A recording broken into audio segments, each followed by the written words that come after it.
Aquí ya, ¿verdad? Ya quedó. Bueno, buenas tardes, bienvenidos. Gracias. También a los que están virtualmente.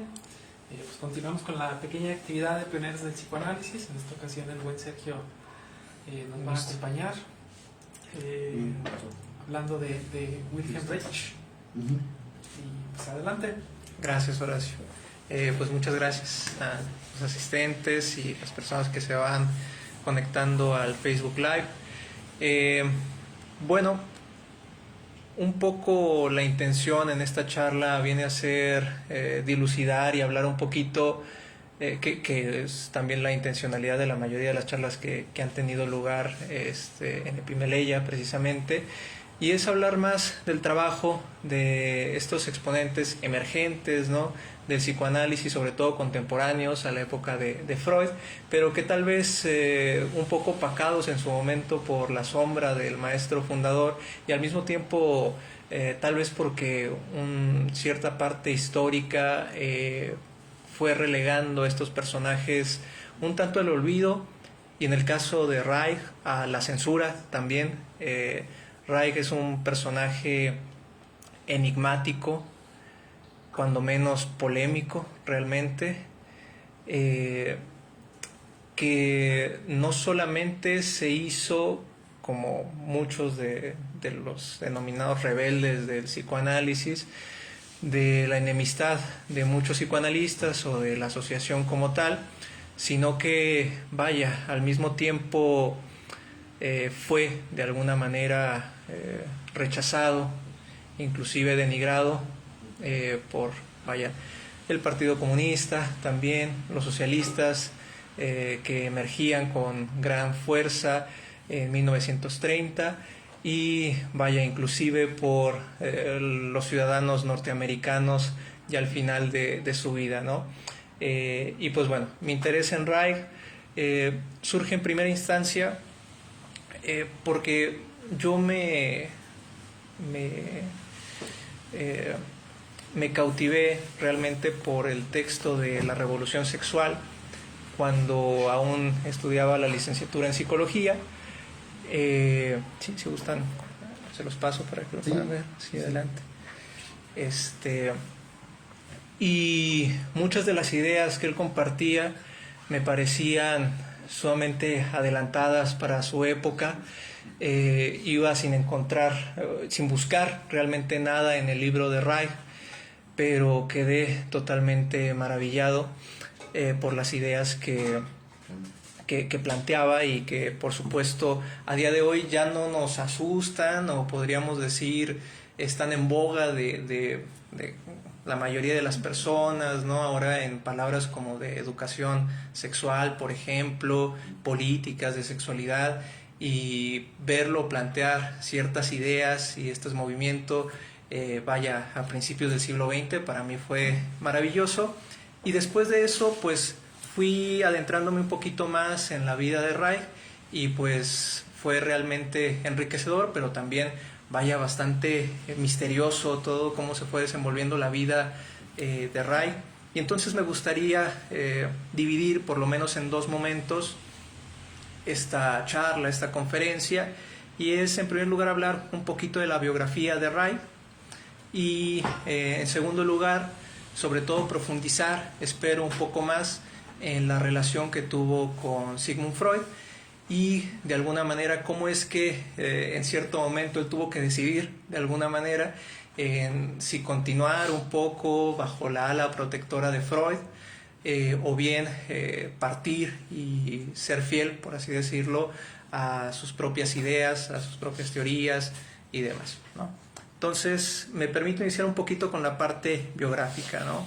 Reich nace en 1897 en un pequeño pueblo que se llamaba Dobricka, conocido como parte de la Galicia, ¿sí? Y su infancia, al igual que toda su vida, es también bastante trágica y polémica. A una muy temprana edad, me parece que recién a los 5 años, una cosa así, su madre se suicida, ¿no? y es en la edad en la adolescencia, más que nada por ahí de los 12, 13 años más o menos, que también fallece su padre y queda huérfano, ¿no? En 1915 sucede una famosa invasión rusa a este pueblo donde estaba Reich, y tuvo que emigrar a Viena con apenas 18 años, ¿no? Fue despojado de las tierras que tenían sus padres, que se dedicaban sobre todo al campo, y pues vaya, sin nada en el bolsillo como tal, va a Viena, y ahí empieza de alguna manera un poco una lucha que no va a cesar en toda su vida, ¿no? Porque además él, al llegar a Viena, le toca un poco también esta emergencia de distintos partidos políticos, los socialistas, los comunistas y demás, y por supuesto el germen de la democracia y todo esto, del Partido Demócrata, y se enlista para luchar en la Gran Primer Guerra, y es a su regreso donde decide estudiar medicina, que no fue su primera opción. En primer lugar, vaya, nada sorprendente, fue estudiar Derecho, ¿sí? Pero finalmente decanta por la medicina, y vaya, un poco sintiendo la premura del tiempo por esto que vivió al enlistarse en la Gran Guerra, sentía un poco esta premura de tener que terminar más rápido la carrera, ¿no? Y en efecto lo hizo. Me parece que tardó 4 años y medio en terminar la carrera de medicina, pero no me adelanto a esa finalización de su carrera, porque su conexión con el psicoanálisis inicia justamente en este periodo, ¿no? Como estudiante conoce a Otto Fenchel, que también estaba estudiando medicina, y un poco, vaya, con esta premura que les digo, característica de Reich, deciden crear un pequeño grupo de estudio para hablar de temáticas que no estaban en la matrícula de medicina, relacionado con la sexualidad. En este grupo hablaban sobre el orgasmo femenino, hablaban sobre métodos anticonceptivos, el aborto, la homosexualidad y demás. Y es ahí donde Fenchel le presenta las obras de Freud, ¿no? Y él, Reich, lo describe totalmente como maravillado, ¿no? Se le había abierto una puerta a muchas cosas de las que él ya pensaba, ¿no? De alguna manera, ahora dichas por un gran maestro en aquel tiempo, por supuesto. Y pues en este mismo ímpetu, pues no tarda en decirle a Fenchel que pues, le presente al buen Freud, ¿no? O sea, fue muy rápido. O sea, que me parece que el encuentro con Freud fue apenas cuando tenía 22 años, una cosa así. Era muy, muy joven, ¿sí? Justamente el año de 1919, es decir, se inaugura este grupo de estudio, y el mismo año también estudia a Freud y conoce a Freud, ¿no? Inmediatamente también Freud queda un tanto maravillado por las ideas y vaya, por la actividad también de este joven médico, y lo invita también a Fenchel a formar parte de lo que en aquel entonces era la Sociedad Psicoanalítica de Viena, ¿sí? En primer lugar como meros invitados, y después ya como parte de la misma, ¿sí? Aún siendo estudiante de medicina, comienza su formación como psicoanalista, me parece que lo menciona, hay un texto maravilloso, muy bueno, que está libre en una página que se llama Proletarios Unidos, me parece. El texto de Reich habla de Freud, ¿no? Y habla mucho de este factor biográfico, de su encuentro con Freud, y vaya cómo lo va pensando en el transcurrir del tiempo, ¿sí? Esta entrevista que se le realiza es precisamente casi al final de su vida, en 1952, y bueno, pues tenemos a un Reich que ve todos estos eventos de su juventud, pues ya con los ojos de un hombre adulto, vaya. Entonces viene a ser bastante interesante esto. y comienza a analizarse un primer análisis con Paul Feder, que más adelante se va a enemistar con este personaje. Inclusive ya manera de chisme un poco, ¿no? Porque Paul Feder decía que quería enemistarlo directamente con Freud, es decir, que siendo su analista hablaba mal de él a sus espaldas, y le decía a Freud, pues en pocas palabras, que lo fuera alejando de... y luego ya tiene un segundo análisis con Isidore Satir, que también tenía investigaciones bastante interesantes sobre el narcisismo, por ejemplo, y sobre la homosexualidad. Por ejemplo, en unas notas a pie de página de 3 ensayos de una teoría sexual, reconoce mucho la influencia de Satir, sobre todo en las teorizaciones que tienen que ver con la homosexualidad, ¿no? Lo menciona precisamente en estas notas, diciendo que lo anterior no pudo haber sido pensado sin la información que Satir había arrojado, ¿no? Bien, y bueno, finalmente en 1922 se gradúa, pero antes de comenzar con esta pequeña línea del tiempo, me gustaría recapitular una pequeña cita que habla precisamente de este encuentro entre Wilhelm Reich y Sigmund Freud, cómo es que lo vivió el joven Reich, ¿no?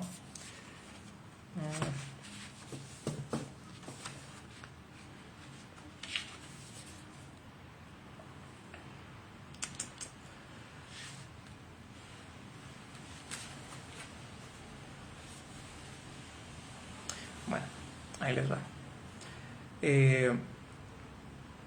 Tal cual el entrevistador le dice que cuál fue su primera impresión de Freud, y Reich dice: oh sí, yo enseguida me puse en contacto con él. Ya me ve usted ahora, soy una persona activa, ¿no es cierto? Soy vivaz, ¿cierto? Y él poseía la misma cualidad. Usted sabe que él tenía una vivacidad de la que carecen las personas corrientes. Sus manos, sus movimientos eran airosos, sus ojos espléndidos, te miraba de frente, no adoptaba pose alguna. Por otro lado, Feder, su ex analista, era un profeta con barba. Alguien más, Heisenberg, por ejemplo, estaba considerado como un pensador, pero Freud era solo una criatura sin artificio. ¿Está usted de acuerdo en esto? Una criatura sin composición. Esto es lo que era Freud. Y entonces fue cuando decayó. Bueno, también luego ahí aparecen ciertas teorizaciones de Reich relacionadas con el mismo cáncer de Freud, ¿no? Y un poco combinadas también por el momento histórico del movimiento psicoanalítico, que vaya, un poco de las teorizaciones de Reich tenían que ver con que el mismo cáncer de Freud, lo hablaré un poquito más adelante, tenía que ver con el hecho de un poco de ceder, ¿no? O bajar la mano frente a algunas cosas que pasaban en la asociación psicoanalítica, ¿no? A su parecer, por supuesto, ¿no? Pues obvio, porque él quería que continuara un poco con el legado de la teoría de la libido, sobre todo, y también con algunas perspectivas sobre la sociología, ¿no?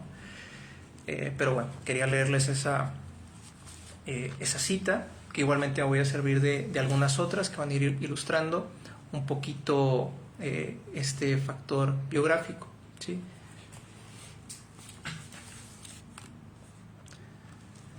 Bien.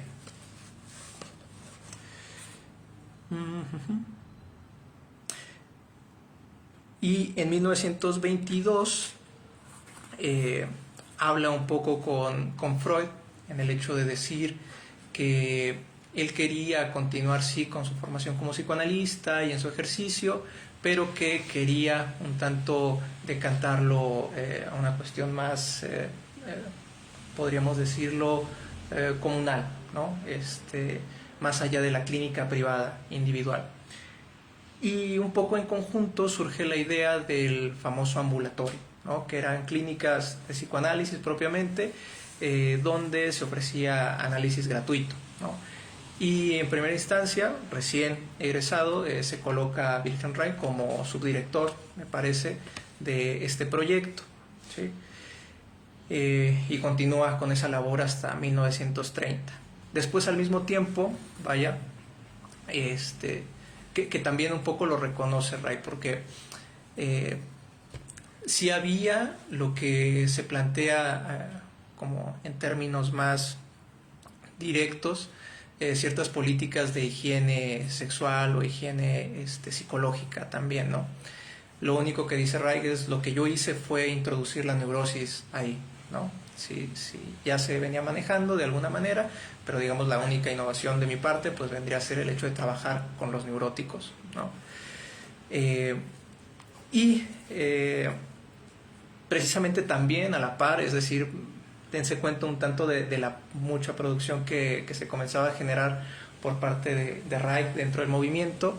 Hasta ahora venimos que estaba en su formación, que ya se hacía cargo de alguna manera de estas clínicas ambulatorias, y también se echa otra responsabilidad al mismo tiempo, que platica con Freud y con otros cercanos al círculo sobre la necesidad de inaugurar un espacio referente a pensar las cuestiones técnicas del psicoanálisis, y inaugura precisamente el seminario técnico de la Asociación Psicoanalítica. Y es bastante, en esta entrevista que le realizan, es muy honesto, y a diferencia de otros testimonios que he leído de otros psicoanalistas que también fueron de alguna manera llamados estos rebeldes, ¿no? Lo veo más, hasta neutral de repente, ¿no? Como queriendo nada más platicar su experiencia, y tampoco veo ningún ataque de repente a Freud, ¿no? Ningún tipo de resentimiento que luego, por ejemplo, lo puedo notar de repente cuando leo alguna carta o algún testimonio de Jung, por decir algo, Adler, ni se diga, ¿no? Y bueno, sobre esta experiencia decía que previo a esto como que las reuniones eran, cuando menos dice, aburridas, ¿no? Porque cada uno hablaba, otro escuchaba, y al final no había como ninguna intención de réplica, y decía, se quedaban por fuera estas cuestiones de qué es lo que hacemos realmente dentro de un análisis, ¿no? Y de ahí surge un poco esta idea. Y para este punto Freud estaba totalmente entusiasmado por todas las ideas que traía Reich dentro del movimiento, ¿no? En este periodo comienza a generar ya ciertas publicaciones dentro de la revista, ¿no? De la Asociación Psicoanalítica, pero no es hasta 1925 que publica un primer escrito que tiene una recepción tranquila, ¿no?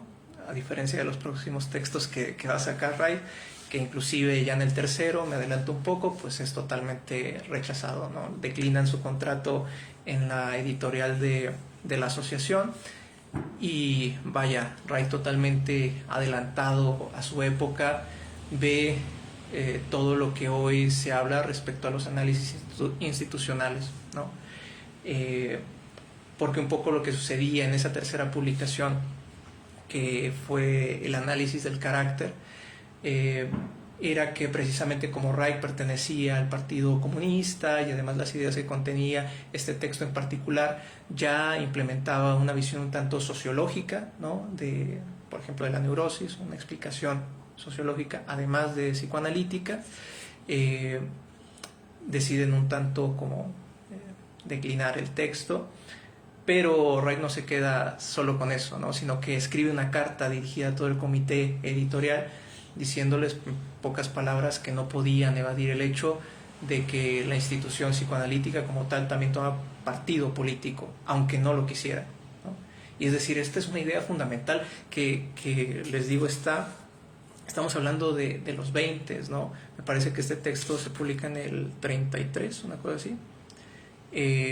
Sí, en el 33, 1933, y esto de evidenciar el papel político de cualquier institución, sobre todo la psicoanalítica, es un avance radical, ¿no? Porque esto va a aparecer ya hasta la segunda mitad del siglo XX, ¿no? Analizado con otros autores como Deleuze y Guattari, Robert Castle y demás, pero digamos en primera instancia está con Reich, ¿no? Bueno, en 1925 publica este primer libro que se llama El carácter impulsivo. En 1927 es promovido miembro ejecutivo por el mismísimo Sigmund Freud. Y es también en ese mismo año que ocurre un evento que Reich va a denominar desencadenante, sobre todo para sus intereses sociológicos, lo dice al final de su entrevista, pero que por supuesto en este momento tiene también un interés político, que tiene que ver con una revuelta obrera que culmina con el incendio del Palacio de Viena, y frente a él, ¿no?, la policía comienza a disparar a todos los que estaban en esa revuelta. Mueren 85 individuos y quedan muchos más heridos, ¿no? Ray cuenta que esto le conmueve muchísimo, le impacta, y prácticamente al día siguiente se inscribe al Partido Socialdemócrata, ¿no? Y que curiosamente, cuando tiene su pensamiento con esta orientación y también su imagen pública, que es algo que también va a platicar, es que comienzan las tensiones con la asociación en general, ¿no? Todavía no con Freud, pero sí con la asociación. Se inscribe al Partido Socialdemócrata y en 1929 lo expulsan de la misma sociedad porque se quejaba continuamente de la inactividad del partido frente al alzamiento del nacionalsocialismo. Decía, ¿cómo pueden estar tan tranquilos si están viendo todo lo que está sucediendo en Viena actualmente? Y pues lo expulsan finalmente. Lo expulsan, pero no queda ahí. Luego se va a inscribir al Partido Comunista como tal, del cual también lo van a expulsar. Bien, en 1930 viaja a Rusia, ¿sí? Y es a su regreso que comienza con una de las iniciativas también más llamativas dentro de de la historia, por así decirlo, del mismo psicoanálisis, también podríamos llamarlo así, que tiene que ver con lo que él llamó sexpol, ¿no?, que era la política sexual. Pocas palabras, ¿qué es lo que generaba? Pues campañas donde hablaba de anticonceptivos, sobre el aborto, etcétera, porque él ya comenzaba a entender que una manera en la que la opresión del pueblo se generaba era por medio de la opresión sexual, ¿no? Entonces para él lo que había que hacer era liberar la sexualidad, ¿no? Y la manera de hacerlo pues era pues prácticamente poniendo a disposición el conocimiento al pueblo, ¿no? Y en 1931 la tensión es más evidente. En un artículo que Reich iba a publicar, Freud lo advierte un poco, ¿no? Y le dice que se publicará ese artículo en particular, ¿sí? Pero van a poner a nota que este individuo forma parte del Partido Comunista y que algunas ideas no pueden estar relacionadas con el psicoanálisis, etc. Y pues vaya, ahí inicia un poco las diferencias con el movimiento psicoanalítico y con Freud un poco, ¿sí? En 1933 aparece el texto de análisis del carácter y otro fundamental, maravilloso también, que es el de psicología de las masas del fascismo, ¿no?, donde aparece esta cita fundamental donde dice que las masas no fueron engañadas, ellos desearon el fascismo, ¿no? Adelantadísimo nuevamente también a su época, analizando un poco cómo la estructura familiar de alguna manera promovía el deseo de un autoritarismo respecto a las instituciones, a pensamiento político y demás, y hablaba también de cómo la estructura edípica de las familias europeas tenía que ver un poco también con ese deseo. Y finalmente en 1934 es expulsado de la IPA sin saberlo, no le enviaron una carta ni nada. Llega a Suiza para no me acuerdo qué número de congreso, 30 y algo, ¿sí? De la asociación, y es ahí cuando es avisado. Pues él iba a llegar para dar su conferencia normal y habitual, pero ahí le avisan que no iba a ser posible porque ya no formaba parte de la IPA. El mismo año también es expulsado del Partido Comunista. Ellos sí le notificaron. Hubo un poco más de decencia y educación en el Partido Comunista que en la Asociación Psicoanalítica, desgraciadamente. Y bueno, para la expulsión de la IPA se da por distintos motivos, ¿no? Si hay una enemistad tal cual con cierto pensamiento encaminado a que se involucrara el psicoanálisis en las reformas políticas, educativas y demás, que sobre todo hay una ruptura teórica con Freud, ¿no? Y es la que se denota en gran medida, ¿no? Pero también es como necesario decir y hablar que durante todo este periodo Reich fue una figura realmente polémica respecto a su vida personal, ¿no? Y él lo va a mencionar continuamente en este texto, en esta entrevista que le realizan. En Reich habla de Freud, ¿no? Donde pues acusaba un poco a la comunidad psicoanalítica de mojigatos, o porque ellos no hablaban de su vida como tal, y él era un poco más abierto, ¿no? En ese sentido, pero sí, cuando menos hay muchos rumores también muy escandalosos sobre la vida de Reich, ¿no? Pues comenzando un poco con su primera esposa, que fue su paciente, ¿no? Al mismo tiempo, que bueno, él luego lo va a tratar de justificar en esta entrevista, pero sí tiene varios episodios muy llamativos que también generaron un poco de alerta o alarma en la comunidad psicoanalítica. También era totalmente pues como él se percibía a sí mismo y como percibía a Freud, ¿no? Como un espécimen exquisito también. Cuentan que él lo dice ya también a manera de broma, porque por supuesto que estos eventos de repente se exageraban, ¿no? Precisamente en un congreso que se dio en Lucerna, él ya estaba con la que consideraba su segunda esposa, que no se casó, ¿no? Con ella, pero la consideraba su segunda esposa. También eso escandalizante para la época, ¿no? Como estar o vivir con alguien que no formalizó un matrimonio, y demás. Pues todos los analistas, platicaba él, se hospedaban en los hoteles más lindos, más espectaculares y demás, y él decidió quedarse en una casa de campaña en las afueras de Lucerna, en un lago, y pues como estaba en el campo, llevaba todo el tiempo en su cinturón un cuchillo, ¿no? Entonces él decía, los analistas lo exageraron, decían que yo me quedé en el vestíbulo del hotel con una casa de campaña y que llevaba todo el tiempo un cuchillo. Error. Yo nunca llevé el cuchillo al Congreso, me quedaba fuera de él en esta casa de campaña con su esposa, ¿no? Y bueno, esos son como las anécdotas livianitas un tanto de la vida de Reich, ¿no?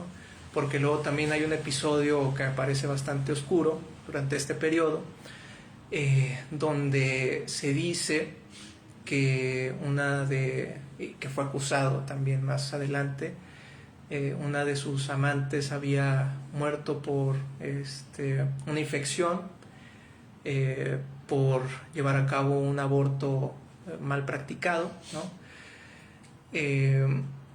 Pero Reich lo desmiente, ¿no? Que esta fue una calumnia hecha por la madre de la joven amante, porque la madre estaba enamorada de Reich, ¿no? Entonces decía, por envidiosa, por celosa, me echó la culpa a mí, ¿no? Entonces era controvertido, ¿no? No nada más teóricamente, sino que su vida en sí misma también fue, sobre todo en este periodo, que puedo decir que al menos teóricamente fue muy lúcido, ¿no? En su texto de Psicología de masas, en el texto de Análisis del Carácter. Vaya, en aquel momento todavía no se llama tal cual Revolución Sexual, ¿no? Pero ya era como una repartición de algunos artículos. ¿Cuál otro texto? Se me fue. Hay 3 textos que se me hacen. Análisis del carácter. Análisis del carácter, claro. Sí, por supuesto, y materialismo dialéctico y psicoanálisis. Sí. Que estos forman como de alguna manera pues su trabajo más arduo en referente a lo que ahora llaman, ¿no?, el freudomarxismo, que obviamente en aquel momento pues él no se consideraba como freudomarxista, obviamente, fue una connotación que llega mucho después en la segunda mitad del siglo XX, ya con Herbert Marcuse y demás. Pero digamos, a la par se van dando también, o se van gestando estos escándalos a nivel de su vida personal, ¿no? Pero bueno, continuamos un poco con la línea de tiempo.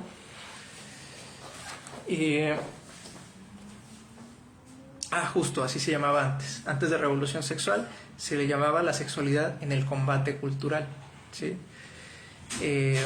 Y ahí ya también inician ciertas ideas que les digo vienen a ser totalmente subversivas para la cultura que se iba manejando. De hecho, he rescatado por ahí una cita, tiene por ahí el libro, hermano. Sí. Muchas gracias. Solamente para que sea una idea del carácter del texto y más o menos de cuáles son las ideas que trabaja. Prácticamente en este texto viene como su iniciativa respecto a nivel educación y política, que pueda ser capaz tiene sobre todo eso me faltó aclarar, ¿no? Porque digamos todo esto inicia de alguna manera con un texto que se llama La función del orgasmo, ¿sí? Justo donde totalmente ahí se ve la influencia freudiana, lo podemos llamar dentro de su periodo más rigurosamente psicoanalítico, donde piensa precisamente la libido como una energía vital de todos los seres humanos, y que como tal lo que sucedía, y que el mismo Freud ya lo manejaba muy bien, era que la sociedad iba poniendo ciertos tabiques, ¿no?, para que esta libido fuera un poco adaptándose en ese flujo, ¿no?, y que ahí aparecían la neurosis, en pocas palabras. Sí, adelante. Lo expresa como el tallo de una flor, que es esta parte vegetativa en donde tenemos, claro, pues más que nada la libido y la pulsión, y como si lo integráramos al día a día, pues hubiese una mejor función. Claro. Sí, excelente. Muy bien. No le pregunté su nombre, ¿cuál es? Gabriela, excelente. ¿Y el suyo? Perdón. Ángel, un gusto. Sí, perdonen, lo he olvidado. Sí, justo, Gabriela. Y un poco, precisamente donde se va a enemistar también un poquito con Freud, es cuando llega la teoría de la sublimación de Freud, ¿no?, donde entonces un poco aboga, porque entonces sí toda esta cuestión debe de adaptarse de alguna manera a la exigencia social, ¿no? Y ahí Reich sí es totalmente fuerte y determinante en decir no va por ahí lo que tenemos que intentar. Tenemos que hacer pues que la sociedad, quitar los tabiques y que de alguna manera ese flujo pueda continuar, ¿no? Y entonces todas las políticas y demás que él va a tratar de implementar y de hablar van en función de esto, ¿sí? Y bueno, la cita que les iba a rescatar un poco, que él llamaba a todas estas prácticas del cuidado, podríamos llamarlo así, economía sexual, ¿sí? Dice Ray, se acusa a la economía sexual de querer destruir la familia. Se la cubre de infamia por el caos sexual que resultaría de una liberación de la vida del amor, y las masas prestan oídos porque quienes así se pronuncian son doctores de tal o cual cosa, venden sus libros como rosquillas. Pero, ante todo, hay que saber de qué se habla. La esclavitud económica de las mujeres y de los niños debe ser abolida. La esclavitud moral también. Hasta que esto no sea un hecho, el hombre no amará a su esposa, ni la mujer a su marido, ni se amarán padres e hijos. Cuando la esclavitud desaparezca, ya no habrá motivos para odiarse. Lo que queremos destruir no es la familia, sino el odio que crea esa familia, aunque cubierto por el tierno paternalismo. Si el amor familiar es el gran privilegio del hombre, hay que demostrarlo. Si un perro que está atado no se escapa, nadie pensará que es un amigo fiel. Nadie que no sea un insensato se enorgullecerá del amor de una mujer comprada a precio de alimentación, vestidos o lo que es peor, por la influencia social. Ningún hombre honrado aceptará el amor que no le ha sido ofrecido libremente. La moralidad de prepotencia del deber conyugal y de la autoridad familiar es una moralidad de cobardes e impotentes que no son capaces de vivir y experimentar el amor natural, y tratan, en vano, de obtenerlo con ayuda de la policía o del código matrimonial. Qué fuerte, ¿no? Sí. Estos individuos quieren poner a toda la humanidad la camisa de fuerza, porque son incapaces de enfrentarse a la sexualidad natural y no la toleran en otros. Esto les irrita y les llena de envidia porque querrían vivir así y no pueden. No intentamos en absoluto obligar a nadie a que abandone la vida familiar si esa vida le place, pero tampoco queremos que se le impongan a alguien que no la desea. Quien pueda y quiera vivir toda su vida en la monogamia, que lo haga. Pero quien no pueda, quien esté amenazado de reventar, debe tener la posibilidad de arreglárselas de otro modo. Cuando se quiere establecer una nueva forma de vida, es preciso conocer las contradicciones de la anterior. O sea, nuevamente tenemos esta visión que a día de hoy ya no nos sorprende de alguna manera, el hecho de tener una pareja con la que no necesariamente estemos casados, pensar en ya no solo en la monogamia, sino en una manera de habitar las relaciones de un modo particular, ¿no? Pero estamos hablando de una época, 1930, donde se esperaba algo de todo individuo, de toda pareja, de toda familia, y la familia como institución, por supuesto, ¿no? Bien.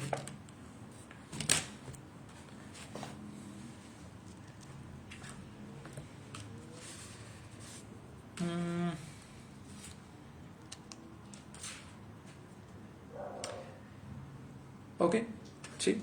Y ya después de este periodo, 1935, comienza a hacer experimentos, ¿no? En la parte, podríamos llamarlo biológico, ¿no? El primer experimento que lleva a cabo es con unas amebas, ¿no? Donde descubre lo que él llamó el bion, ¿no? Que es un estado entre la vida y la muerte, una energía neutral, por decirlo de alguna manera, que inclusive dice es de color azul, ¿no? Pero de alguna manera aquí continúa de manera muy ferviente su lucha en también una cuestión social, ¿no? Después de este periodo que justo inicia en estos años, con estos estudios, es cuando ya inicia otra tradición que viene a ser lo del famoso orgón, ¿no? Que es la extensión un poco de la teoría de la libido, ¿no? Pero vuelta un tanto más biologicista incluso, ¿no? Y vaya basada totalmente en la creencia de esta energía vital muy parecida al ki, al chi, todo este rollo. Y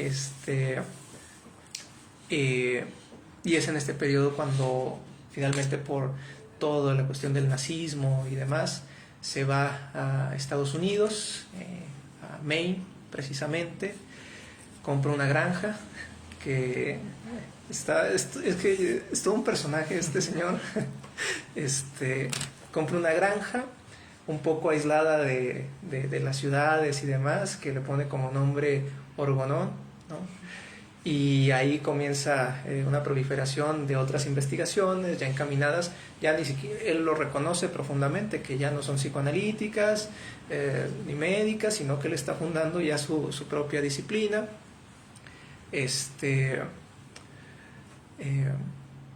Crea estas famosas máquinas acumuladoras de orgón, ¿no? que llevan el mismo nombre como tal.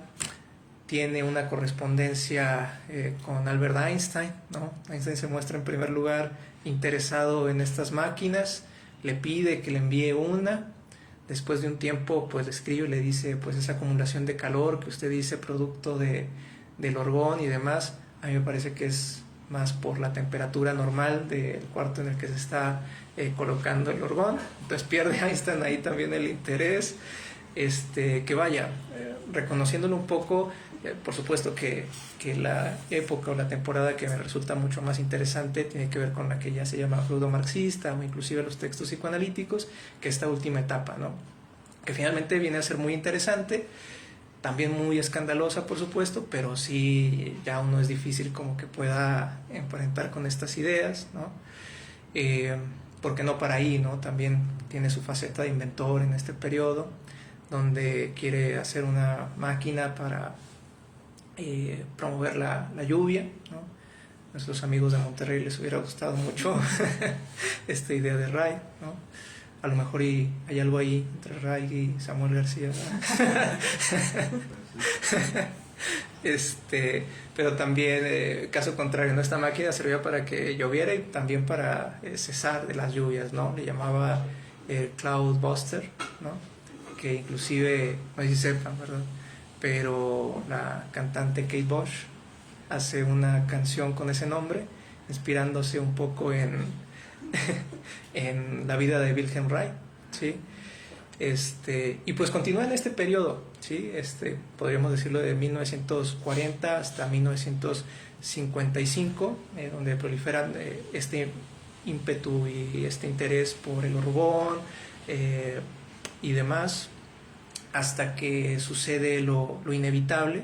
Por ahí también hay mucho que se dice ya al final de la vida de Reich, ¿no? Donde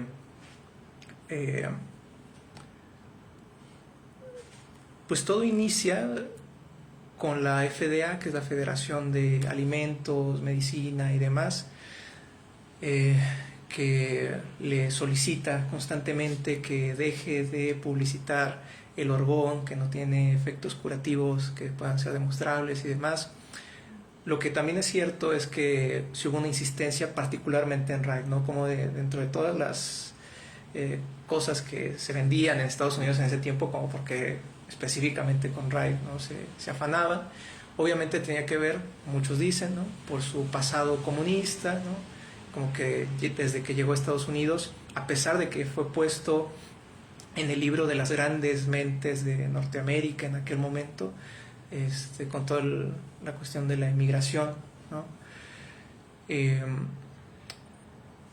ese momento se le, de manera muy tajante se le investiga, ¿no? Inclusive se habla de una especie de espionaje, ¿no? Dentro de Reich, que no vaya a estar promoviendo ideas comunistas en Estados Unidos, sobre todo en este tiempo que estaba un poco más en alerta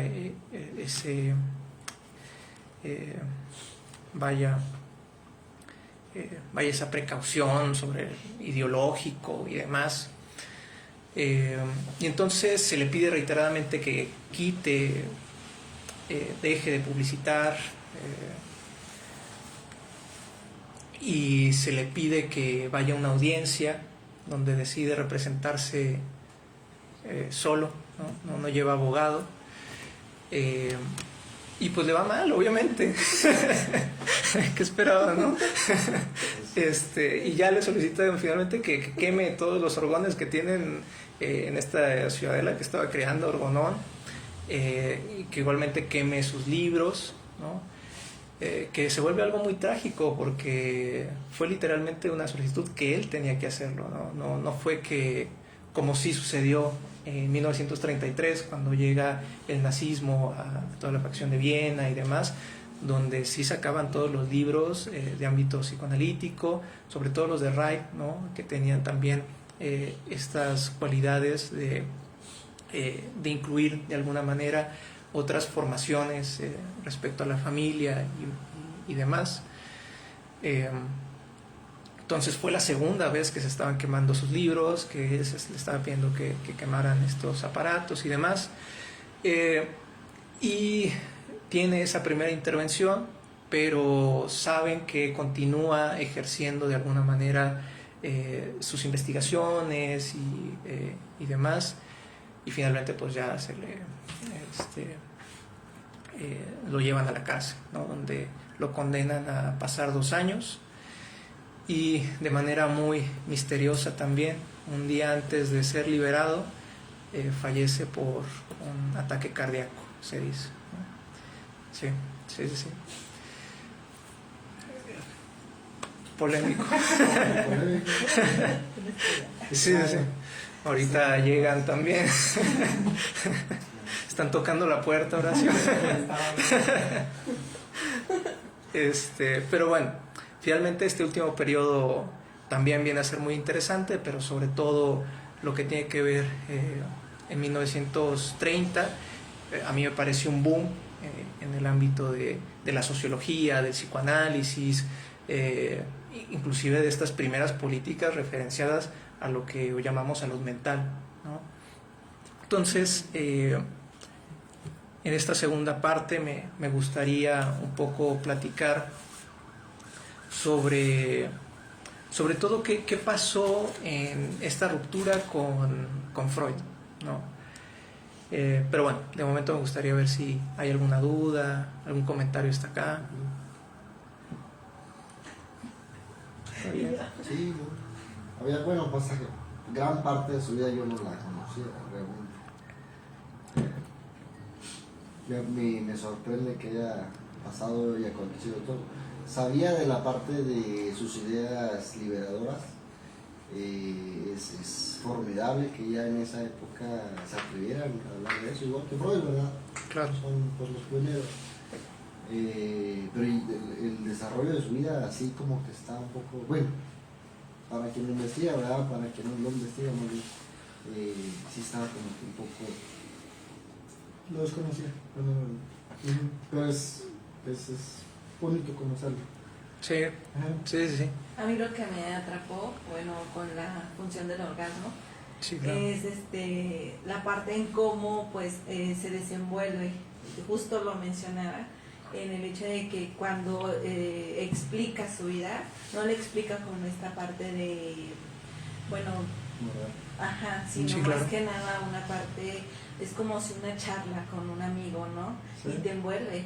La parte también que me gusta mucho, sigo en el texto, la parte en la que el eclecticismo que tiene de varios temas, no solamente claro, de uno, y puedes saber que tienes esta parte de abrir la mente con una persona que realmente sabe, que igual fue muy avanzado para su época, pero al fin de cuentas, pues alguien que deja algo, una huella, que para quienes lo pueden o lo podemos buscar o nos interesa, pues sí deja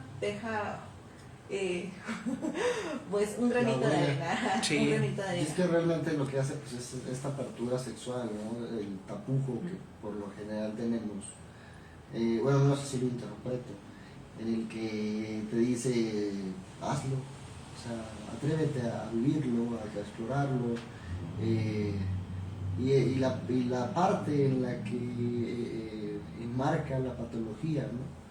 La patología, la neurosis, la histeria, sobre todo en la mujer, ¿verdad? Yo leí el libro hace ya tiempo, no lo tengo tan fresco porque...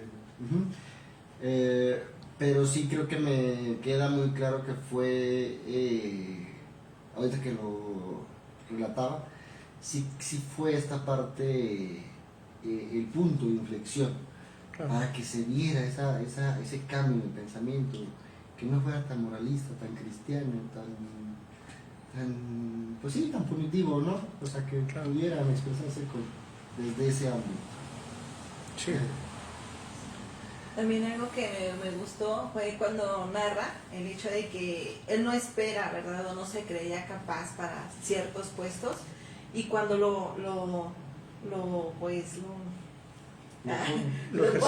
dan el puesto, sí, él dice, wow, o sea, yo realmente no pensaba que fuera capaz, y lo estoy haciendo bien, porque narra, de hecho, una parte en donde se dan estos diálogos, ¿no? Con la sociedad, y menciona que él estaba, porque a Freud le gustaba mucho que no se leyera, que se presentaran y pues no leyeran, ¿verdad? Que para él era, pues, que no era bien visto para Freud. Entonces él dice, narra, yo me sentía nervioso para poder hacer esta dinámica, y al último caí en el error, ¿no? Sí volteé a ver los escritos, me dirigí a verlos, y pues bueno, ni modo, ¿verdad? Ya decepcioné a mi... Pero no, realmente no lo decepcionó, ajá, no lo decepcionó, porque al final de cuentas lo aplaudieron. De hecho, hasta le eludían, ¿no? La parte en donde, wow, o sea, lo haces muy bien. Y en esta parte en donde él no se creía capaz, pero sí lo era. O sea, era una persona, pues, muy avanzada para su época. Muy avanzada. Ya, sí, claro. Sí. Y Freud lo reconocía, ¿no? Reconocía esa actividad y vaya, por eso es que también fue tan difícil como la ruptura con muchos otros analistas, el hecho de dejarlo ir en pocas palabras, ¿no? Sí. Y inclusive se daba la tarea de poder conocerlos a fondo, a las personas a las que visitaba. De hecho, en el momento en el que mencionaba que se le tomó esta tarea de, pues, bueno, ya ve que tomó un puesto, y era como que ir a conocer a las personas, pues, para poder hacer sus propios escritos, y menciona en sus artículos, y menciona las características de cada uno de ellos. Entonces, al mencionar las características, sí, no es como que grosero, por así decirlo, pero es como que se queda con la parte buena, ¿no? De aún así yo siento, donde estoy ahorita, que sigue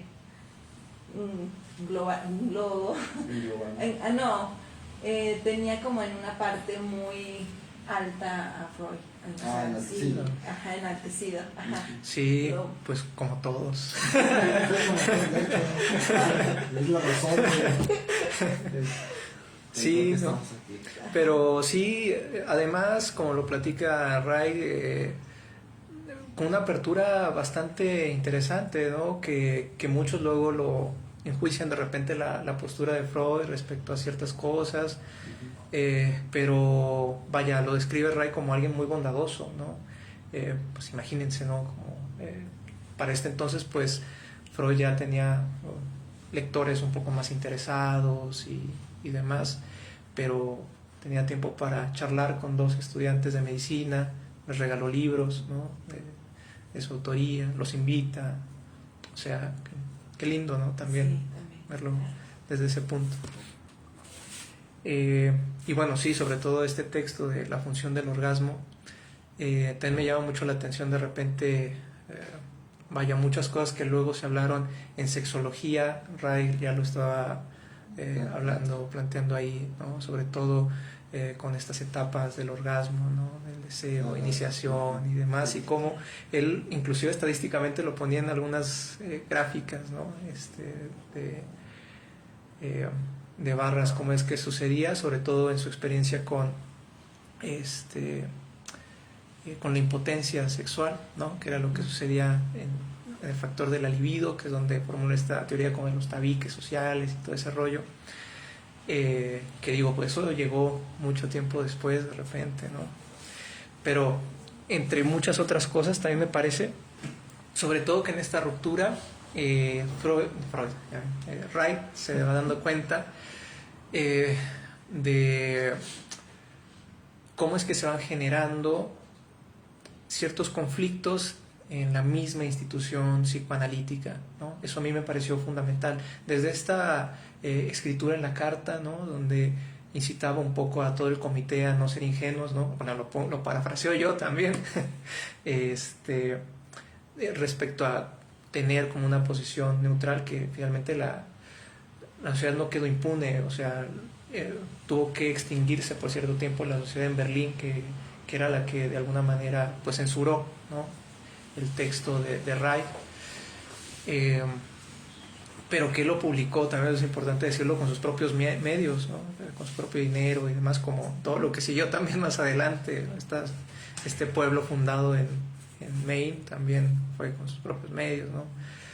Pero bueno, lo que a mí me llama la atención es que en esta ruptura que él estaba atravesando, ¿no? Y todos estos conflictos y enemistades, además de vivirlo de manera personal, no acalló a un nivel analítico lo que estaba sucediendo institucionalmente, ¿no? Me gustaría rescatarles o leerles algunas citas, sobre todo de la figura del líder, ¿no? que en ese momento concebía con Freud, ¿no?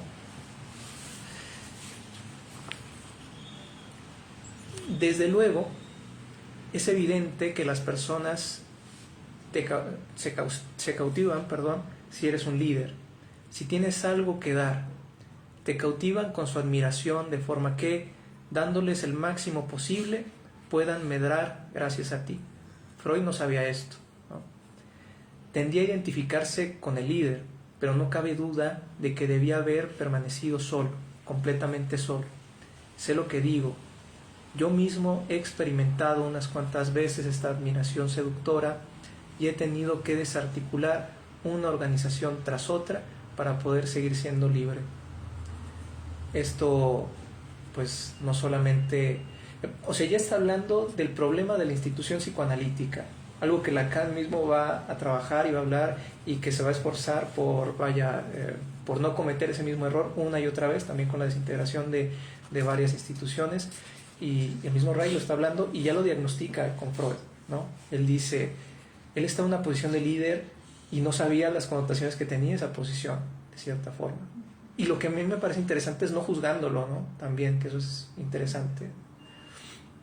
Al líder lo seducen sus seguidores, lo admiran, se sientan a su alrededor, le miran a los ojos y su ego queda henchido de satisfacción. Freud estaba muy solo. Estuvo solo durante 15 años. Entonces llegaron los primeros discípulos y esto lo embriagó. Sentía verdadero pánico de quedarse solo. De todas formas estaba solo. No tenía relaciones sociales con sus discípulos, con la excepción, creo, de Ferenczi y quizá Abraham. Aunque con Ferenczi también acabaron mal las cosas. Y entonces lo que sucedía un poco en este contexto es que Ray se va dando cuenta que algo sucede a nivel institución para que al posicionarse un líder, de cierta manera, también ideológicamente la estructura de la institución tiene un semblante particular, ¿no? Dice, Freud no se dio cuenta de ese semblante que iba promoviendo en la misma institución, que lo que yo entiendo es que se generaba de alguna manera a partir de la figura del líder, del maestro, cierto dogma, ¿no? Entonces, a seguir ciegamente esa figura de líder o cierta teoría en específico, ¿no?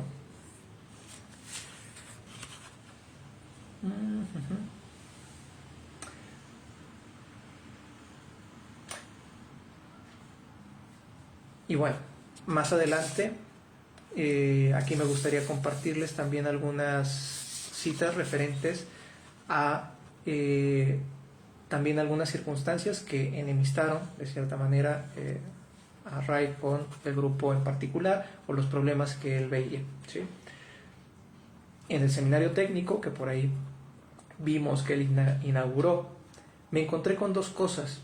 Por un lado, la situación clínica, la neurosis estática, las criaturas, se refiere, cuando dice criaturas dice los niños, el sufrimiento de la gente, y por otro, la aversión de los psicoanalistas a encararse con ella, aversión que todavía persiste hoy.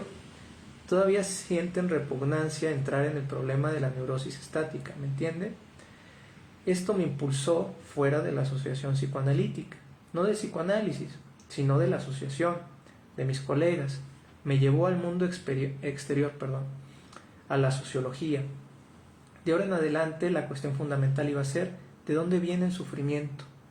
Y aquí empezaron los problemas. Mientras Freud desarrollaba su teoría del instinto de muerte, que decía que la desdicha procede del interior, yo salía fuera donde la gente estaba. Desde 1927 hasta cerca de septiembre de 1930, trabajé en el exterior y realicé el trabajo en contacto directo con la sociedad. Fue entonces cuando llegó la desilusión de Freud. Me fui a la sociología, que en aquella época estaba mezclada, incluso identificada con la política. Eran una y la misma cosa. Es decir, mientras en el psicoanálisis, o digamos en el grupo de psicoanalistas decían el sufrimiento viene de dentro, Reich dice el sufrimiento viene de afuera, ¿no? Viene de la sociedad, de alguna manera. Que, bueno, tampoco nos hacemos ingenuos. El mismo Freud había diagnosticado también este problema en sus textos llamados también sociológicos de alguna forma, en el malestar de la cultura, diciendo que la misma sociedad podía promover estructuras, individuos enfermos en sí mismo, y el individuo más adaptado podía ser el más enfermo, paradójicamente, ¿no? Eso no lo niega y no lo negamos nosotros, ¿no? Lo que sucede es que mientras por un lado Reich pensaba que Freud renunciaba un tanto a cambiar precisamente esa cultura, Reich insistía en que la acción debía de llevarse en lo social y no meramente solo en lo individual. Algunos estudiosos de la obra de Reich dicen: el conflicto entre Wilhelm Reich y Sigmund Freud solo refleja el conflicto entre el seguro mundo de la gente culta y la verdadera vida de la gente común. Es un alarmante capítulo de la ciencia. Es decir, un poco el análisis de Reich es: no aceptan mis teorías porque no quieren acercarse a ese sufrimiento de la gente.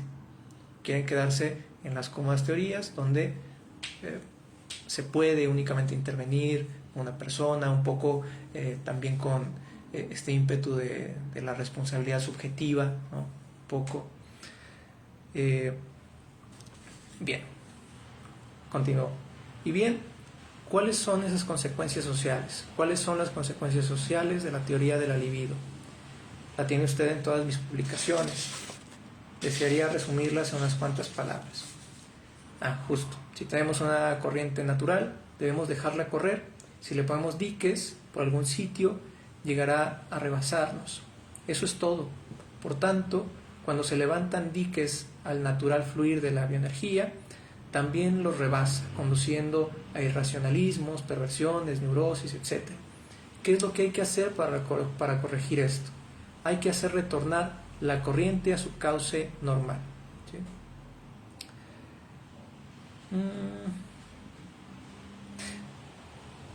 Y viene la postura de Reich, ¿no? Había que aplicar la psicología humana a la política. Había que hacer mucho más. Había que superar toda una manera de pensar, de forma que no se situara uno desde el punto de vista del Estado y de la cultura, de esto o aquello, sino desde el punto de vista de las necesidades del pueblo y de sus padecimientos. Y esto Reich también lo va a hablar, ¿no? Porque lo va a reconocer en esta entrevista de 1952, que posiblemente cometió un error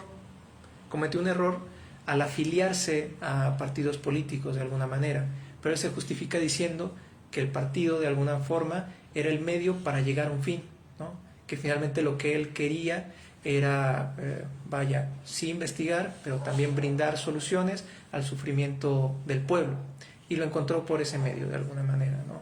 Pero reconoce, incluso dice que a eso se refería un poco Freud en el peligro de asociarse con estas asociaciones políticas de cierta forma, ¿no? Que bueno, también retorno a esta carta que envía al comité de publicaciones, ¿no? Donde, pues, a pesar de no tomar partido, a pesar de que no estar afiliados, también ya hay una posición política ahí de por medio, ¿no? Pero bueno.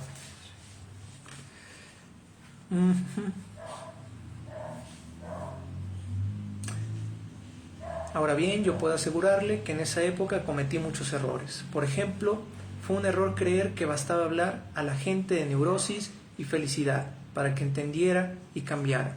Sabía que la gente estaba enferma, pero yo deseaba su libertad. Más la aptitud para la libertad, la capacidad estructural, caracterológica y demás. Y sobre este proyecto, ¿no? Dice Reich: Freud había abandonado antes de empezar. Yo llegué a la misma conclusión, pero solo después de muchas experiencias y fracasos. Nada puede hacerse con personas ya formadas. Digo esto como alguien que tiene cierta experiencia en psiquiatría y en biología humana. Nada puede hacerse. Una vez que el árbol sube torcido, nadie puede enderezarlo. Y es aquí, precisamente a la vista de ello, por lo que su rechazo de la profilaxis de la neurosis me alarmó tanto. Si algún factor hace que un árbol crezca torcido, ¿por qué no tratar de impedir que esto ocurra? Esto es algo elemental, pero Freud no quería. En aquel momento lo perdí, como si se internara en la niebla. Me parece que algo tuvo que ver con ello su cáncer. No puedo dejar de creer, ¿no? Que ahí también Reich hace un poco un análisis al desánimo de Freud, ¿no? Que curiosamente también para hacernos una idea de, no sé si llamarla amistad, pero sí de la importancia de la relación entre Freud y Reich. Precisamente Reich habla, no recuerdo en qué lapso de año, pero fue cuando se hizo evidente el cáncer de Freud, ¿no? Mientras él estaba tan entusiasmado, hablando precisamente del yo y el ello, tiene que terminar su conferencia porque el cáncer no le permite, ¿no? Comienza a tener dolor y tiene que bajar, ¿no? Y Reich al mismo tiempo queda tan conmovido que dice que a partir de ahí surgió también su interés en estudiar el cáncer, ¿no? Que lo va a dedicar también este tercer periodo, les decía, de ¿cómo podríamos llamarlo? Orgonocista, ¿no? Algo así. De la organoterapia, ¿no? De la organoterapia, ajá, sí.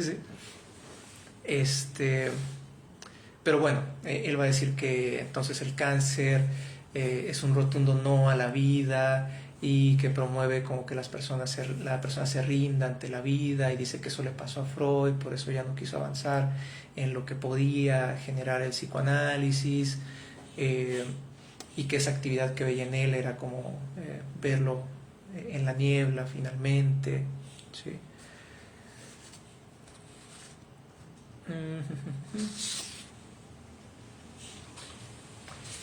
Y surge precisamente la pregunta también de qué es lo que pensaba Freud respecto a la política, ¿no? También les quiero rescatar una cita, de su respuesta.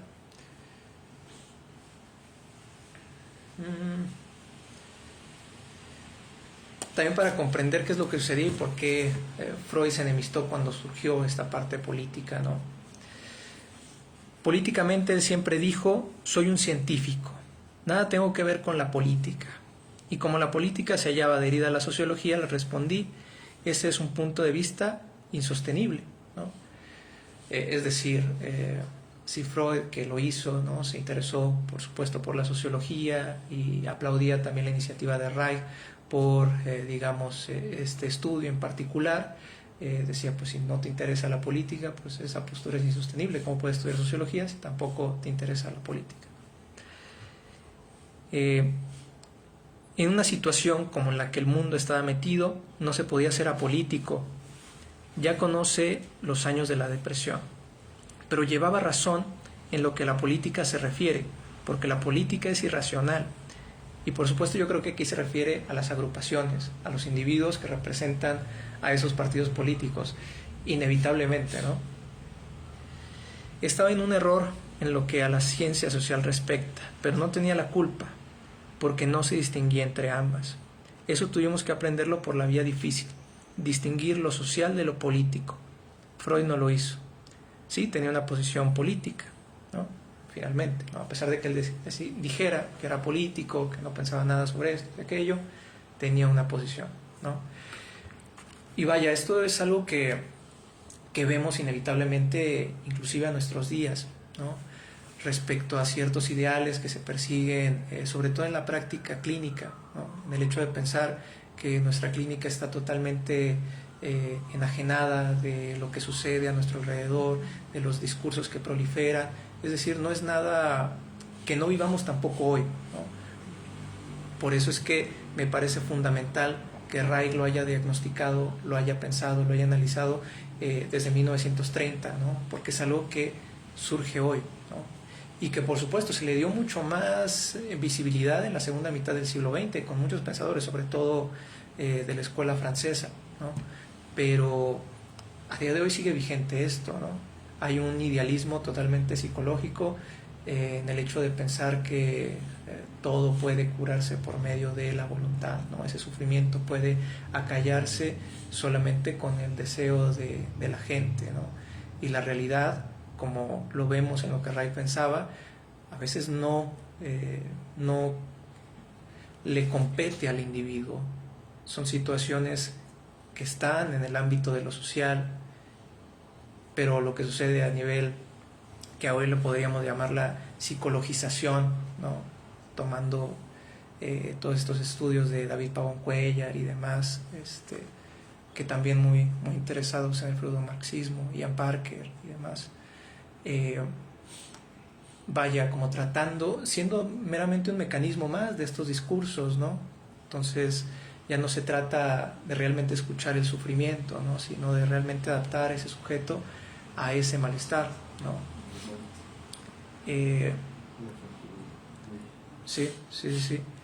Y pues Ray fue uno que lo comenzó a ver dentro de, digamos, de la partición psicoanalítica, ¿no? Y eso me parece fundamental, cómo al mismo tiempo de estarlo viviendo genera estos discursos o estos análisis que, vaya, para mí no sería posible ya hasta que se leen la historia, ¿no? Como se ha hecho hasta el día de hoy, pero él lo estaba viviendo y al mismo tiempo ya lo estaba viendo como un problema, ¿no?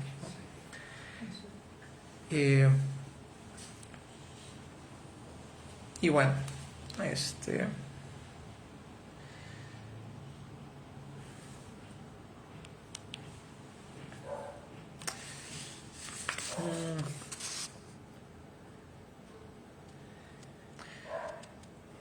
finalmente un tanto Ray acepta esto, ¿no? Como lo dice continuamente, que Freud tenía razón, ¿no? En el hecho de amigarse de alguna manera, puedo entenderlo de esa forma, como con los discursos hegemónicos, gobernantes de la época y demás, porque finalmente, si bien pudiéramos expresar que el deseo o la iniciativa de Ray pudo haber sido desinteresada, genuina, pues continuamente quedó un tanto embarrado en muchos conflictos políticos y demás, ¿no? Si no era una cosa, era otra. Si porque era psicoanalista se le atacaba. Si porque formó parte del partido comunista, porque fue comunista, por su vida personal, ¿no? Y bueno, ya para finalizar y poder abrir también el micrófono para escucharles y tal vez debatir o platicar también un poquito, me gustaría terminar con esta cita donde él es consciente de todas esas atribuciones y todos esos ataques, y de alguna manera cómo es que responde ante esto, ¿no? Dice Ray: respecto a mi persona y a mi obra, pido al lector que considere un hecho sencillo. Los psicoanalistas neuróticos me califican de esquizofrénico. Los comunistas fascistas me combaten como trotskista. Las personas sexualmente lascivas me han acusado de poseer un burdel. La policía secreta alemana me persiguió como bolchevique y la estadounidense como un espía nazi. Los charlatanes de la psiquiatría me llamaron charlatán, mientras que los futuros salvadores del mundo me califican de nuevo Jesús o nuevo Lenin. Yo, en cambio, estoy dedicado a mi obra y a mi labor, que requieren todo el tiempo y la fortaleza de que dispongo, el trabajo sobre la estructura irracional humana y el estudio de la energía vital que descubrí hace muchos años. En pocas palabras, estoy dedicado a mi trabajo. Bueno, muchas gracias y me gustaría aperturar para comentarios, alguna pregunta, ¿sí? Adelante. ¿Se sabe quién tuvo la iniciativa de expulsarlo de la IPA? Él lo maneja que precisamente Feder, por ejemplo, siempre estuvo muy en contra de ciertas ideas y que sí trató de enemistarlo mucho con Freud. Sobre otros involucrados, ¿quién más me suena ahorita? Curioso que fuera el padre de la psicología del yo, ¿no? Sí, de hecho, vaya, hay muchas similitudes, por lo menos en esta cuestión de ataque lo veía respecto a Lacan, ¿no? Porque también en un inicio, durante este periodo de los 30, y todavía estando lo prevé en los 30, y cuando está en Estados Unidos continúa un poco hablando sobre esta postura de la psicología del yo, sobre todo, ¿sí? Precisamente él piensa que pues tal cual se renuncia por esa iniciativa creadora del psicoanálisis respecto a la libertad finalmente en primer lugar de la sexualidad misma, ¿no? Por el hecho de la adaptación en una sociedad particular, ¿no? Sí, totalmente. Y vaya, que justo no caí en cuenta, ya ve que le platicaba que justo ayer estaba escuchando esta entrevista con Aldestein, que justo él decía que el dato que él tenía de los únicos dos que habían sido expulsados, tal cual, excomulgados de la IPA, habían sido tal cual Lacan y Reich, ¿no? Curiosamente. Sí. Pero si me surgen más nombres, hasta ahorita nada más Paul Federer me suena, pero le voy comentando. Sí. Yo tengo una pregunta. Sí. Escuchaba en algún momento a alguien, un profesor de hecho, lo dijo. Desconozco si es verdad, desconozco si esté cerca de serlo. Decía que William Reich era como que el padre de este nuevo movimiento LGTB. Órale. Lo decía él, no sé, desconozco. Yo hace ya unos 3-4 años, cuando se lo escuché, lo criticaba mucho, como que hacía con saña el hecho de decirlo. No comparto la idea, creo que se puede abrir a malinterpretaciones, ¿no? ¿Podría verse por ahí o...? No estoy tan familiarizado con la historia de la comunidad en particular, pero definitivamente respecto a la vivencia actual de la sexualidad y mucha terminología que manejamos hoy en día, podremos aceptar que encontramos por lo menos, si no un pionero, sí un germen en la obra de Reich, ¿no? Por supuesto. Sí. No, bueno, yo porque realmente veo que esta nueva generación, época, ideología también podría decirse, ¿no? Viene con esa gran particularidad. Creo que se tergiversa dentro de los tintes políticos que hay, ¿no? Pero creo que sí, pues da mucha apertura que lo puedan hacer, ¿no? O sea, esta parte de ser libres, con esta parte de expresión, de descarga, de vivenciar la sexualidad libremente. Pues hasta ahí yo terminé el comentario, ¿no? Claro. No sé si es afortunado o desafortunado, pero sí creo que mientras fomente sabemos que la libertad está como que sesgada, ¿no? Limitada a ciertos parámetros, pero creo que todo aquello que nos fomente el hecho de llegar a alcanzar esa libertad, entre comillas, enhorabuena, ¿no? O sea, siento yo. Sí, claro. Y por supuesto algo que Ray siempre va a decir es que precisamente él defendía esta iniciativa del psicoanálisis, ¿no? Estos textos, sobre todo, él defendía que sí era rigurosamente psicoanalista, ¿no? Sobre todo en esto que hablábamos sobre la libertad de la libido como tal, ¿no? Uh-huh. Que vaya, nuevamente me parece un iniciador, porque luego muchos otros autores van a ver como ese punto de ¿cómo se le llama? Viraje de Freud, ¿no? De en un principio ver la libido como un principio creador y no dirigido, como finalmente en estas reediciones de 3 ensayos de una teoría sexual, finalmente decanta en que sí hay un objeto de la pulsión, sí hay una direccional como tal. Entonces eso es también algo que Ray va a criticar mucho.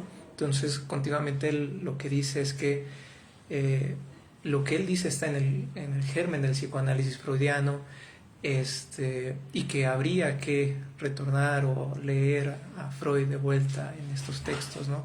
También muy parecido a otro analista francés, ¿no? Que justo lo menciona en esta entrevista, Horacio, que les platicaba que Ray también tiene como esta mención un tanto lacaniana de defender que él estaba leyendo a cierto Freud y que había que regresar y retornar a Freud. Sí, me pareció muy curioso esa idea también.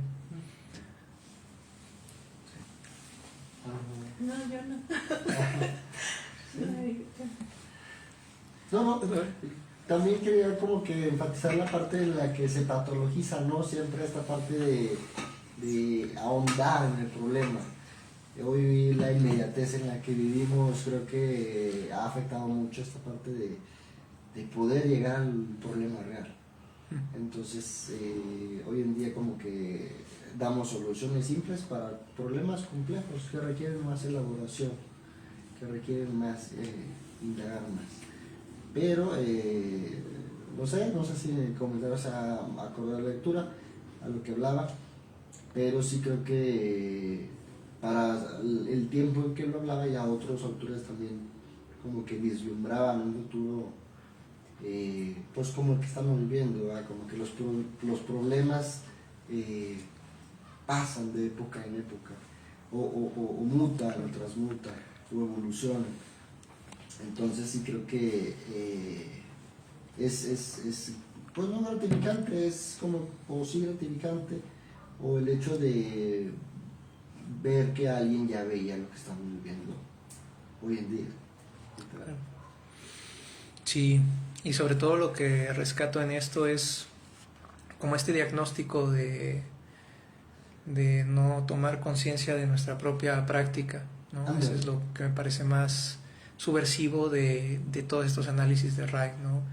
Que en efecto, ¿no? Pasa de generación en generación, y a día de hoy puedo decir que sí lo hablamos un poco más, ¿no? Que sí hay un interés por no hacer de oídos sordos, que es lo que permea nuestra práctica clínica, pero aún creo que hace falta mucho más por hacer, ¿no?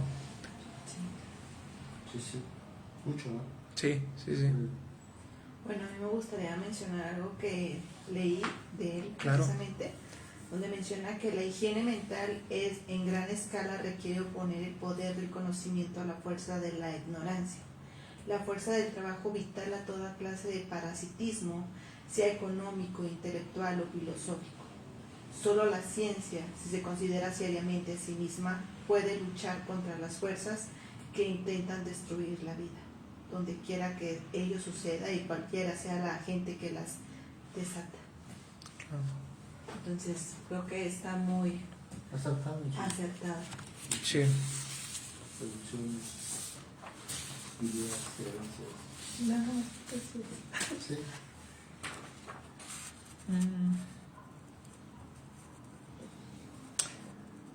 Sí, justo recordaba esta otra cita que no les había platicado, donde justo abunda un poquito, me pareció interesante, donde es que él piensa que se da la discordia, ¿no? En específico en la teoría de la libido, en decir, ¿por qué no se eligió continuar con el camino de esta teoría? ¿Por qué se decantó precisamente por este fin adaptativo, por esta psicología del yo finalmente? Y bueno, definitivamente, dice Ray, la teoría de la libido, ya le digo, lo mismo me pasa ahora con mis propios médicos. Nadie desea tocar el tema, que es y siempre fue tabú para la sociedad. No me refiero a la impotencia ni a la frigidez, no. Me refiero a la experiencia emocional, a la principal experiencia emocional de la fusión de dos organismos. ¿Ve ahora usted a dónde voy? O sea, hablar de la libido finalmente era hablar de la relación con el otro. románticamente, que también lo menciona Ray, el amor, ¿no? Qué lindo, ¿no? Qué forma de expresar. Bueno, nunca lo vi así, pero tal vez sí. Puede ser que sí. Muchas gracias, sí.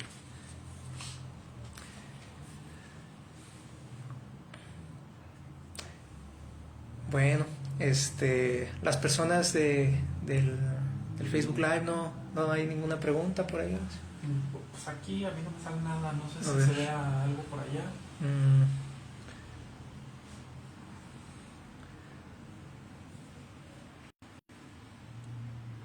Bueno, si no, de todas maneras lo digo. Igual las personas que están conectadas, si tienen alguna pregunta, algún comentario, pues yo estoy acá para leerles y ver si podemos darle respuesta. Damos unos minutitos más y si no, pues damos por finalizada. Está genial, por ejemplo, en el análisis del carácter. A mí eso me gusta mucho que el prólogo está muy social. Sí. Si bien aboca y habla de estas necesidades de la técnica, de dialogar las cuestiones técnicas del psicoanálisis, pues lo que plantea es siempre y cuando se haga esto a modo de cambiar la infraestructura y la superestructura, que son las principales causantes de las neurosis, al final de cuentas. Como aunque parecen cosas muy ajenas a, me parece que el hecho de que estuviera interesado en temas sociológicos es lo que termina afinando su técnica, por decirlo de alguna manera. Sí, por supuesto, Horacio. Y ¿sabes lo llamativo de eso? Que ahora que investigué esto, por los conflictos y la cuestión histórica, hay de repente en la asociación, como tal en la formación de psicoanalistas, en efecto se analizaba ese texto de Reich en el punto de que se le realizó la entrevista en 1952, pero lo curioso que como que estas modificaciones o esta alusión sobre todo a la cuestión sociológica aparece como en esta tercera edición, el prólogo, la tercera edición, que curiosamente lo descubre en esta entrevista en particular, que había sido, que esa edición estaba prohibida en la asociación. O sea, les decía, no, solo pueden leer la segunda edición, la tercera no. Sí. Pues bueno, les agradezco enormemente su atención, público aquí presencialmente, que padre, charlé muy a gusto con ustedes. Y también muchas gracias a las personas que se conectaron y por supuesto también saludar y agradecer a las personas interesadas que se sumen a la grabación a estos temas y por supuesto aplaudir la iniciativa del buen Horacio, que vaya, el hecho de traer a tema estos pioneros que, lo repito, ¿no?, que por mucho tiempo fueron un tanto eclipsados o se les hizo muy mala justicia por las cuestiones históricas, querellas personales, como lo hemos visto, juicios y demás, pues comenzar a hablarlo, ¿no? Comenzar a dialogarlo y visibilizarlo, ¿no? Porque finalmente, como lo han seguido ustedes en estas conferencias, hablando de Otto Rank, hablando de Ferenczi también, lo he escuchado, pues viene a visibilizar cuestiones muy interesantes respecto a la teoría, la técnica y el hecho de pensar también, como lo vimos ahora con Reich, también desde el afuera, ¿no?, de nuestra práctica psicoanalítica en este caso. Pues bueno, también aplaudo la iniciativa, gracias, muchas felicidades. Muchas gracias por aceptar y por compartir, que está genialísimo. Muchas gracias. Muchas gracias, nos vemos.